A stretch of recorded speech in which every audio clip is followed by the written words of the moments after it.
Hello નમસ્કાર મિત્રો, GSRTC કંડક્ટરની એક્ઝામ આપનાર તમામ વિદ્યાર્થી મિત્રો માટે આ ખૂબ જ અગત્યનો વિડીયો સાબિત થવાનો છે. કારણ કે કંડક્ટર પરીક્ષાની અંદર 100% પૂછાનારા પ્રશ્નો નિગમ વિશે માહિતી હોય, કંડક્ટરની ફરજો હોય, મોટર વ્હીકલ એક્ટ હોય કે પછી પ્રાથમિક સારવાર હોય કે પછી રોડ સેફટી હોય, આ તમામ વિભાગના પૂછાવાની પૂરેપૂરી શક્યતાવાળા મોસ્ટ આઈએમપી પ્રશ્નો આ વિડીયોની અંદર આપણે આપવાના છે. તો મિત્રો, આ વિડીયો તમે જોશો તો ઘણા બધા તમારા જે પ્રશ્નો છે એ પ્રશ્નો ચોક્કસથી સોલ્વ થઈ જશે. તો આ વિડીયોને અંત સુધી જોતા રહેજો. બીજું કે ચેનલ ઉપર પ્રથમ વખત આવેલા હો તો ચેનલને પણ જરૂરથી સબસ્ક્રાઈબ કરી દેજો. તો વાત કરીએ પ્રશ્ન નંબર 1 કે જીએસઆરટીસીનું પૂરું નામ શું છે? તો જીએસઆરટીસીનું પૂરું નામ છે Gujarat state road transport corporation. પ્રશ્ન નંબર 2 કે જીએસઆરટીસીની સ્થાપના ક્યારે થઈ હતી? તો એનો જવાબ આવશે 1 મે 1960ના રોજ. પ્રશ્ન નંબર 3 જીએસઆરટીસીનું મુખ્યાલય ક્યાં આવેલું છે? તો જવાબ આવશે રાણીપ, અમદાવાદ ખાતે આવેલું છે. પ્રશ્ન 4 જીએસઆરટીસીનું સૂત્ર શું છે? તો એનું સૂત્ર છે સલામત સવારી એસટી અમારી. પ્રશ્ન 5 કે નિગમમાં કુલ કેટલા વહીવટી વિભાગો આવેલા છે? તો એ આપણે યાદ રાખવાના છે, 16 વહીવટી વિભાગો છે. પ્રશ્ન 6 કયા મંત્રી જીએસઆરટીસીના ચેરમેન તરીકે કાર્યરત હોય છે? તો જવાબ આવશે પરિવહન મંત્રી, ગુજરાત રાજ્ય. પ્રશ્ન 7 કે નિગમમાં આશરે કેટલા ડેપો આવેલા છે? તો અંદાજિત 125થી વધુ ડેપો આવેલા છે. પ્રશ્ન 8 કે નિગમ દ્વારા કઈ મોબાઈલ એપ્લિકેશન ટિકિટ બુકિંગ માટે વપરાય છે? તો એ આવશે જીએસઆરટીસી ઓફિશિયલ એપ્લિકેશન. પ્રશ્ન 9 જીએસઆરટીસી દ્વારા મહિલાઓ માટે કઈ સ્પેશિયલ બસ સેવા ચાલે છે? તો એ આવશે પિંક બસ. પ્રશ્ન 10 નિગમમાં સેન્ટ્રલ વર્કશોપ ક્યાં આવેલી છે? તો જવાબ આવશે નરોડા, અમદાવાદ ખાતે. 11મો પ્રશ્ન વોલ્વો બસ સેવા કયા નામથી ઓળખાય છે? તો વોલ્વો બસ સેવા એ પ્રીમિયમ સર્વિસના નામથી ઓળખાય છે.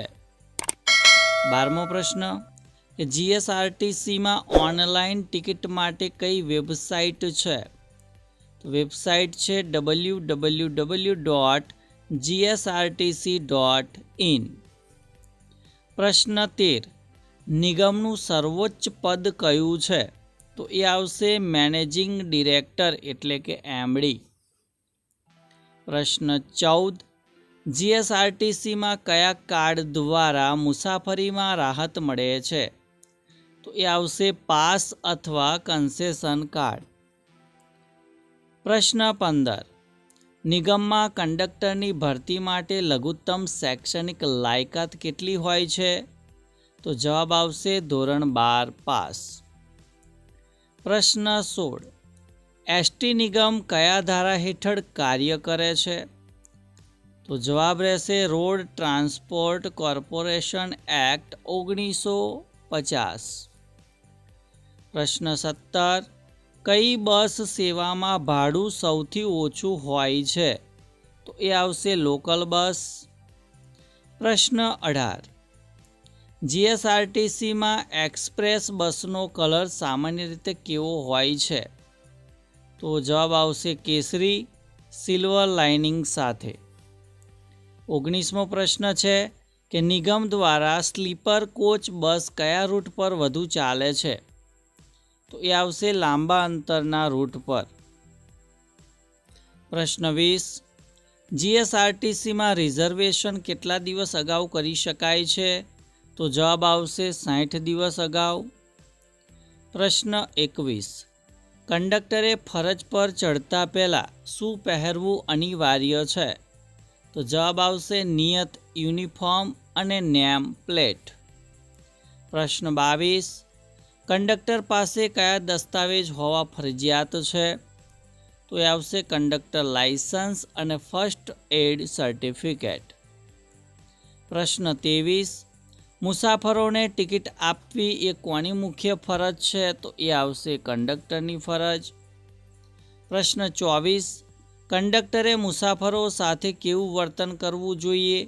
તો જવાબ આવશે વિનમ્ર અને સૌજન્યપૂર્ણ. 25મો પ્રશ્ન છે કે બસ ઉપાડતા પહેલાં કંડક્ટરે શું ચકાસવું જોઈએ? તો મુસાફરો ચડી ગયા છે અને દરવાજો બંધ છે તેની આપણે ચકાસણી કરવી જોઈએ. પ્રશ્ન 26 છે કે કંડક્ટરે બસ ઉપાડવા માટે કઈ સંજ્ઞા વાપરવી જોઈએ? તો 2 બેલ વગાડવા જોઈએ. પ્રશ્ન 27 કે બસ ઊભી રાખવા માટે કેટલી બેલ વગાડવી પડે? તો જવાબ આવશે 1 બેલ. 28મો પ્રશ્ન છે કે શું કંડક્ટર ચાલુ બસે ડ્રાઈવર સાથે ગપ્પા મારી શકે? તો એનો જવાબ આવશે ના. 29મો છે પ્રશ્ન કે કંડક્ટરે વેબિલમાં શું નોંધવાનું હોય છે? તો વેબિલની અંદર ટિકિટના નંબર અને આવકની વિગત નોંધવાની હોય છે.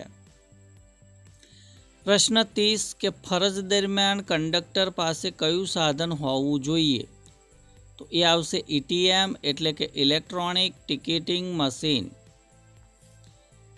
જો ETM બગડી જાય તો ટિકિટ કેવી રીતે આપવી જોઈએ? તો જવાબ આવશે મેન્યુઅલ ટિકિટ બુક દ્વારા આપી શકીએ છીએ.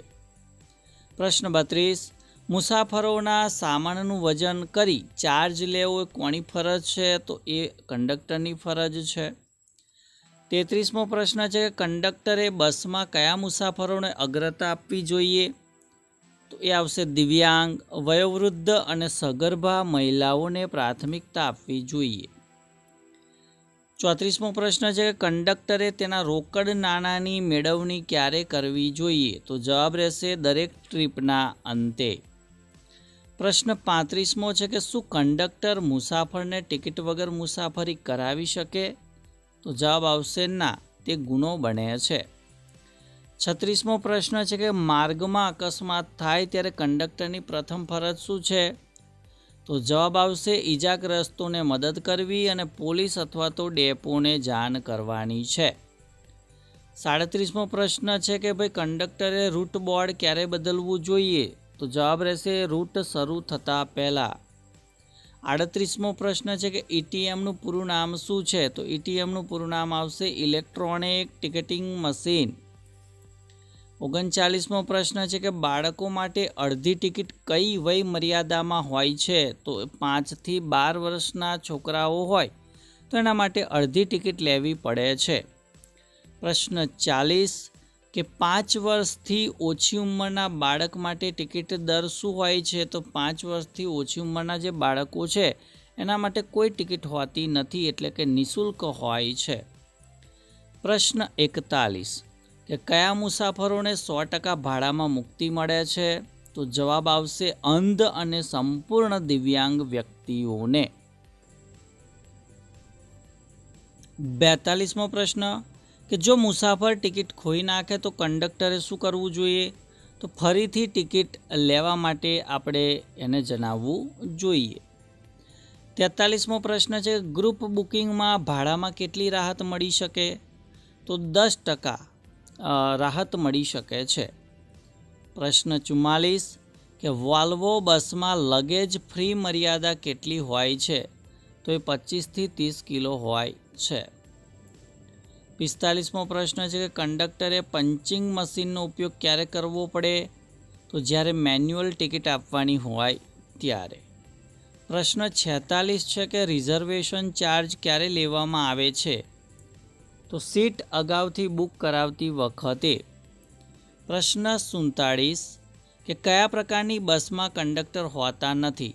તો કેટલીક ડ્રાઈવર કમ કંડક્ટર લોકલ સેવાઓમાં કંડક્ટર હોતા નથી. પ્રશ્ન 48 કંડક્ટરના વે બિલમાં પેસેન્જર મેનિફેસ્ટ શું છે? તો પેસેન્જર મેનિફેસ્ટ એ રિઝર્વેશન કરેલા મુસાફરોની યાદી ગણાય છે. 49મો પ્રશ્ન કે મોટર વ્હીકલ એક્ટ કયા વર્ષમાં અમલમાં આવ્યો? તો જવાબ આવશે 1988. પ્રશ્ન 50 કે કંડક્ટર લાયસન્સ માટે લઘુત્તમ ઉંમર મર્યાદા કેટલી હોવી જોઈએ? તો જવાબ આવશે 18 વર્ષ હોવા જોઈએ. આગળનો પ્રશ્ન છે કે લાયસન્સ રિન્યૂ કરાવવા માટે કેટલા દિવસનો સમય મળે છે? તો જવાબ આવશે 30 દિવસનો સમય મળે છે. આગળનો પ્રશ્ન છે કે બસમાં ફર્સ્ટ એડ બોક્સ હોવું કયા કાયદા હેઠળ ફરજિયાત છે? તો એ આવશે મોટર વ્હીકલ એક્ટ અંતર્ગત. જાહેરમાં ધૂમ્રપાન કરવું એ કયા એક્ટ મુજબ ગુનો બને છે? તો જાહેરમાં ધૂમ્રપાન કરવું એ માટેનો એક્ટ છે કોટપા એક્ટ. પ્રશ્ન 54 કે કંડક્ટર લાયસન્સ કોણ ઇસ્યુ કરી શકે છે? તો એ આવશે RTO રિજનલ ટ્રાન્સપોર્ટ ઓફિસ. પ્રશ્ન 55 કે બસમાં ક્ષમતા કરતાં વધુ મુસાફરો ભરવા એ શું ગણાય? તો ભાઈ એને ઓવરલોડિંગ ગણાય છે, જે નિયમ વિરુદ્ધ છે. આગળનો પ્રશ્ન છે કે ઇમરજન્સી દરવાજો કઈ તરફ હોય છે? તો બસની પાછળ અથવા જમણી બાજુ હોય છે. કંડક્ટરે સિગ્નલ પર શું ધ્યાન રાખવું જોઈએ? તો ડ્રાઈવરને પાછળના ટ્રાફિક અંગે સાવચેત કરવાના છે. 58મો પ્રશ્ન છે કે ફર્સ્ટ એડ બોક્સમાં કઈ દવા હોવી અનિવાર્ય છે? તો ભાઈ એન્ટીસેપ્ટિક ક્રીમ હોવી જોઈએ, પાટા હોવા જોઈએ, રૂ હોવું જોઈએ, ડેટોલ હોવું જોઈએ વગેરે વસ્તુઓ હોવી જરૂરી છે. મુસાફરોને ચક્કર આવે તો કઈ સ્થિતિમાં બેસાડવા? તો ભાઈ માથું નીચું રહે તેમ આપણે સુવડાવવાના છે. દાઝી ગયેલા ભાગ પર શું ન લગાવવું જોઈએ? તો ભાઈ ઘી અથવા તેલ લગાવવું જોઈએ નહીં. કંડક્ટરે CPR ક્યારે આપવો જોઈએ? તો જ્યારે હૃદયના ધબકારા બંધ જણાય અને કંડક્ટરે એ માટેની તાલીમ લીધી હોય તો જ તે CPR આપી શકે છે. પ્રશ્ન નંબર 62 ફ્રેક્ચર થયું હોય ત્યારે શું ન કરવું જોઈએ? તો ભાઈ હાડકાને હલાવવાની કોશિશ કરવી જોઈએ નહીં. બેભાન મુસાફરને શું ન આપવું? તો પાણી કે ખોરાક આપવાનો નથી. પ્રાથમિક સારવારનો મુખ્ય હેતુ શું છે? તો જીવ બચાવવો અને સ્થિતિ વધુ બગડતી અટકાવવાની છે. આગળનો પ્રશ્ન છે કે બસના ટાયરમાં હવાનું દબાણ ચેક કરવું એ કોની નૈતિક ફરજ છે? તો ડ્રાઈવર અને કંડક્ટરની સંયુક્ત ફરજ ગણાય છે. ડેપો મેનેજરનું કાર્ય શું છે? તો ડેપોનું સંપૂર્ણ વહીવટી સંચાલન કરવાનું કાર્ય છે. TIનું પૂરું નામ શું છે? તો TIનું પૂરું નામ આવશે ટ્રાફિક ઇન્સ્પેક્ટર. ATIનું કાર્ય શું છે? તો ભાઈ ATI એ માર્ગ પર બસોનું ચેકિંગ કરે છે. 69મો પ્રશ્ન છે કે કંડક્ટરે ફરજ પૂરી થયા પછી શું જમા કરાવવું પડે? તો ATM, કેશ અને વેબિલ જમા કરાવવું પડે છે. પ્રશ્ન નંબર 70 કે બસમાં અગ્નિશામક ક્યાં હોય છે? તો ડ્રાઈવરની કેબિન પાસે હોય છે. જો બસ રસ્તામાં બગડી જાય તો કંડક્ટરે શું કરવું? તો મુસાફરોને બીજી બસમાં બેસાડવાની વ્યવસ્થા કરવી પડે. GSRTCમાં કયા પ્રકારના ઇંધણનો વધુ વપરાશ થાય છે? તો ડીઝલ અને CNGનો ઉપયોગ વધારે થાય છે. ઇલેક્ટ્રિક બસ સેવા ગુજરાતમાં કયા શહેરો વચ્ચે શરૂ થઈ છે? તો એ આવશે અમદાવાદ ગાંધીનગર, અમદાવાદ વડોદરા. ખોવાયેલો સામાન કંડક્ટરે ક્યાં જમા કરાવવો? તો ડેપોના લોસ્ટ પ્રોપર્ટી ઓફિસમાં ખોવાયેલો સામાન જમા કરાવવાનો હોય છે. કંડક્ટરે ટિકિટ કાપવા માટે કયા કાગળનો ઉપયોગ ATMમાં કરવો? તો એ જે ટિકિટ આપણને આપવામાં આવે છે એ કાગળ આવે છે થર્મલ પેપર રોલ. બસમાં રિઝર્વ સીટો કોના માટે હોય? તો મહિલાઓ માટે, દિવ્યાંગો માટે, ધારાસભ્યો અને સંસદ સભ્યો માટે હોય છે. આદર્શ કંડક્ટર કોને કહેવાય? તો ભાઈ જે પ્રામાણિક હોય, સમયપાલક હોય અને મુસાફરો પ્રત્યે મદદરૂપ હોય એને આપણે આદર્શ કંડક્ટર કહીશું. અમદાવાદ વિભાગની બસની ઓળખ કઈ છે? તો એ આવશે આશ્રમ. જીએસઆરટીસી દરરોજની અંદાજે કેટલી ટ્રીપ મારે છે? તો 41,446 જેટલી ટ્રીપો મારે છે દરરોજની. જીએસઆરટીસી નિગમની તમામ બસો કેવી પરમિટ ધરાવે છે? તો એ આવશે સ્ટેજ કેરેજ પરમિટ. જીએસઆરટીસી નિગમ દ્વારા કયા વર્ષથી મહિલા કંડક્ટરની ભરતી કરવામાં આવી? તો એ આવશે વર્ષ 2012થી. જીએસઆરટીસીનું એશિયાનું સૌથી મોટું વર્કશોપ ક્યાં આવેલું છે? તો એ આવશે અમદાવાદના નરોડામાં. પ્રશ્ન 83 કે તાજેતરમાં જીએસઆરટીસીનું પ્રથમ સેટેલાઇટ બસ સ્ટેશનનું ઉદ્ઘાટન ક્યાં કરવામાં આવ્યું? તો એ આવશે રાજકોટ ખાતે.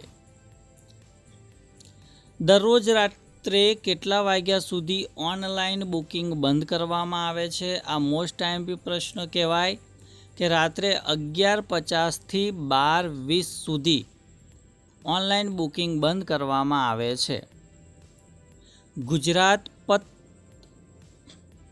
ગુજરાત રાજ્ય યાત્રાધામ વિકાસ બોર્ડની રચના કયા વર્ષમાં કરવામાં આવી? તો એ આવશે 1995માં.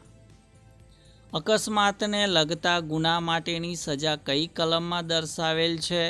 તો એ આવશે કલમ 187. એક સ્ટેજ એટલે કેટલા કિલોમીટર થાય? તો એક સ્ટેજ એટલે 6 કિલોમીટર થાય. સર્વોચ્ચ ન્યાયાલય દ્વારા ક્યારે રોડ સેફટી કમિટીની રચના કરવામાં આવી? તો જવાબ રહેશે 22 એપ્રિલ 2014. જીએસઆરટીસી ડ્રાઈવરને તાલીમ આપવા માટે કઈ સિસ્ટમનું નિર્માણ કરવામાં આવેલું છે? તો એ આવશે automatic driver testing system. Mehsana વિભાગના બસની ઓળખ શું છે? તો એ આવશે મોઢેરા. હાઈવે પરની હોટલ પર એસટી બસના રોકાણ માટે શું આપે છે? તો ભાઈ લાયસન્સ આપે છે. સૂર્યનગરી એ કયા વિભાગની બસની ઓળખ છે? તો એ આવશે સુરત વિભાગની બસ. એમએસટીસીનું પૂરું નામ જણાવો. તો એમએસટીસીનું પૂરું નામ છે metal scrap trade corporation limited. ગુજરાતમાં metal scrap trade corporation limited ક્યાં આવેલું છે? તો એ વડોદરા ખાતે આવેલું છે. હાલમાં પિકઅપ સ્ટેન્ડ કેટલા છે? તો 1554થી પણ વધારે પિકઅપ સ્ટેન્ડ આવેલા છે. જીએસઆરટીસીનો ટોલ ફ્રી નંબર કયો છે? તો 1800-233-6666. દિવ્યાંગ મુસાફરો માટે કેવી ટિકિટ રજૂ કરવામાં આવી છે? તો એ છે ઈ ટિકિટ રજૂ કરવામાં આવેલી છે. પરમિટની જરૂરિયાત કઈ કલમમાં દર્શાવેલ છે? તો ભાઈ કલમ 66ની અંદર દર્શાવેલ છે. બસમાં કેટલા મુસાફરો લેવા એ સંખ્યા કોણ નક્કી કરે? તો ભાઈ આરટીઓ નક્કી કરે છે. અને છેલ્લો પ્રશ્ન છે કે બસ સ્ટેશનમાં બસને પાછી લેવડાવવાની પદ્ધતિને શું કહેવાય? તો એને રિવર્સિંગ પ્રોસિજર કહેવામાં આવે છે. તો મિત્રો આ હતું આવનારી કંડક્ટર પરીક્ષાની અંદર ખૂબ જ ઉપયોગી થાય તેવા 100 પ્રશ્નો અને એના આપણે જવાબો જોયા. તો ચોક્કસથી વિડીયો તમને ગમ્યો જ હશે તો વિડીયોને લાઈક કરી દેજો, શેર કરી દેજો અને ચેનલને સબસ્ક્રાઈબ કરી દેજો. Thank you. આભાર.